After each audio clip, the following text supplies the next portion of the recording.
Assalamualaikum warahmatullahi wabarakatuh. Di sini kami akan mewawancarai seorang reparasi laptop tepatnya di WTC Mall Surabaya dengan saya Muhammad Rizky Afandi. Saya Muhammad Adiansa. Saya Sahdi Husin. Saya Muhammad Rizky Pratama. Saya Muhammad Adi Caksono.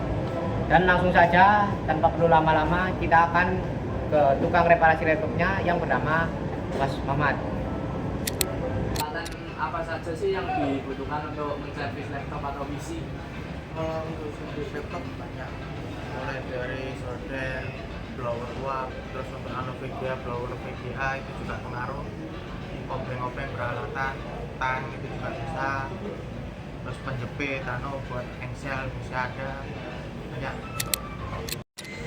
Pak, untuk kendala yang sering dikeluhkan konsumen dalam memperbaiki laptop ini apa ya yang sering dikeluhkan? Biasanya mati sama VGA.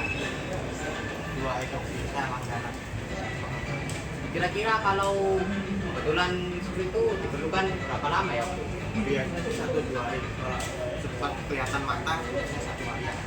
Kalau misalnya nggak kelihatan mata ya biasanya sekitar 2 hari. Untuk rentang harganya kira-kira berapa, Pak? Kalau untuk harga sih estimasi sih ya bervariasi sih Mas. Mulai 300-an sampai 800-an. Tergantung nanti spek laptopnya dan rusaknya apa.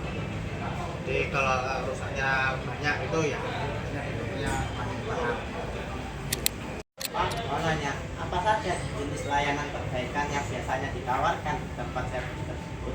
Kalau untuk layanan sih biasanya dari pemasangan keyboard, pembongkaran pasangan disk, RAM, SSD, LCD itu banyak Mas.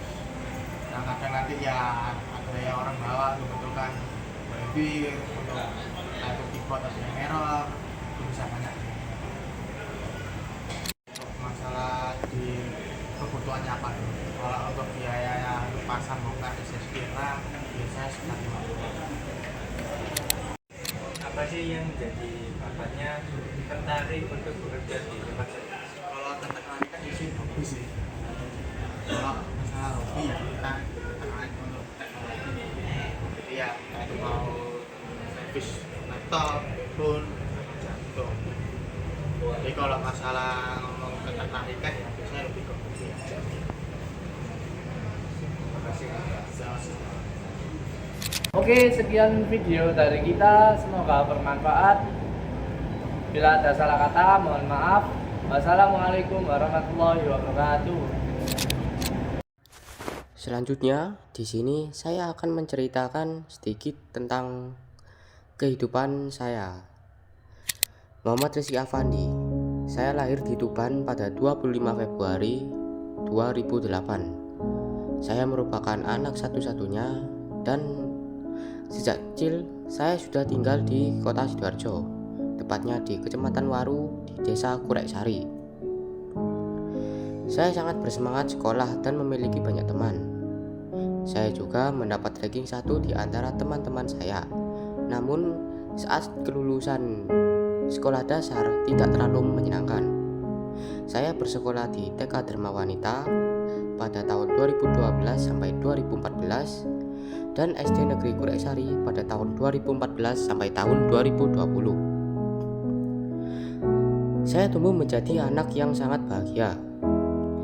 Hanya sekolah dan bermain yang ada di pikirannya. Sejak kecil, saya sudah hobi memancing dan dari hobi tersebut mengajarkannya arti dari sebuah sabaran. Lulus dari jenjang sekolah dasar tak membuatnya begitu bahagia. Tak bisa menikmati momen perpisahan bersama teman masa kecilnya dikarenakan pandemi yang sedang melanda. Melanjutkan ke SMP, namun terasa sangat biasa saja baginya. Melakukan pembelajaran secara online atau daring membuat lagi sekolah tak begitu menarik. Lockdown membuat hanya berdiam diri di rumah. Sehari-hari kegiatannya hanya bermain HP. Untuk mengerjakan tugas, itu hanya dilakukan ketika sudah mendekati batas pengumpulan tugas tersebut. Bertambah pada munculnya suatu sifat yang buruk, yakni malas. Ditambah dengan tidak pernah bersosialisasi dan hanya diam di rumah, membuatnya menjadi seorang introvert. Sekolah secara online atau daring sangat membosankan. Pagi hari hanya digunakan untuk absensi harian seperti biasa. Seterusnya hanya bermain game online sepanjang hari. Lama-kelamaan semakin parah. Ia mulai kecanduan game online dan parahnya lagi, entah sudah berapa banyak uang yang digunakan untuk top up di game tersebut, semata-mata hanya untuk memenuhi egonya. Saat pandemi mulai menurun, sekolah mulai melakukan pembelajaran tatap muka. Tak sering, mungkin hanya seminggu 2 kali. Pada saat masuk sekolah, ia memiliki kekhawatiran tersendiri. Di kelas, ia hanya menjadi anak pendiam, mengingat tidak pernah bersosialisasi hampir selama 2 tahun. Tak mau dalam kondisi terpuruk selamanya, ia mulai belajar dengan giat. Ia juga mulai membiasakan bersosialisasi dan mempunyai beberapa teman di sekolahnya, dan percaya bahwa dirinya mampu untuk berubah menjadi pribadi yang lebih baik. Di sekolah, ia pun mulai mengikuti beberapa ekstra, mulai dari bahasa Inggris, jurnalis, hingga karya ilmiah remaja, dan dilakukan hanya untuk semata-mata melatih rasa percaya dirinya. Hanya diam di rumah selama pandemi membuat tubuh saya kurang ideal. Untuk itu, saya bertekad untuk merubah tubuh saya. Mulai dengan olahraga ringan di rumah. Lalu suatu hari teman saya mengajak saya untuk pergi ke gym. Lalu saya pun tertarik dan memutuskan untuk mulai berolahraga secara konsisten di usia saya yang baru menginjak 15 tahun. Setelah lulus SMP, saya memutuskan untuk melanjutkan pendidikan di SMK. Memilih SMK bukan tanpa sebab. Saya ingin setelah lulus sekolah bisa langsung bekerja. Kali ini saya senang bisa bersekolah dengan penuh semangat. Tak sia-sia dan berhasil mendapat nilai yang bagus. Di sekolah juga diajarkan bagaimana cara public speaking agar tidak grogi. Saat ini pun saya aktif dalam ekstrakurikuler jurnalis. Semua itu merupakan suatu peningkatan yang besar bagi diri saya. Di SMK ini saya mengambil jurusan teknik komputer dan jaringan, karena menurut saya dunia ini sudah memasuki era digital dan mulai beralih ke revolusi industri 4.0, di mana semua bergantung pada teknologi. Setelah lulus sekolah, saya ingin bekerja sebagai programmer, network administrator, network engineer, software engineer. Intinya, saya ingin bekerja di bidang IT, karena saat ini di perusahaan manapun membutuhkan karyawan yang ahli di bidang IT.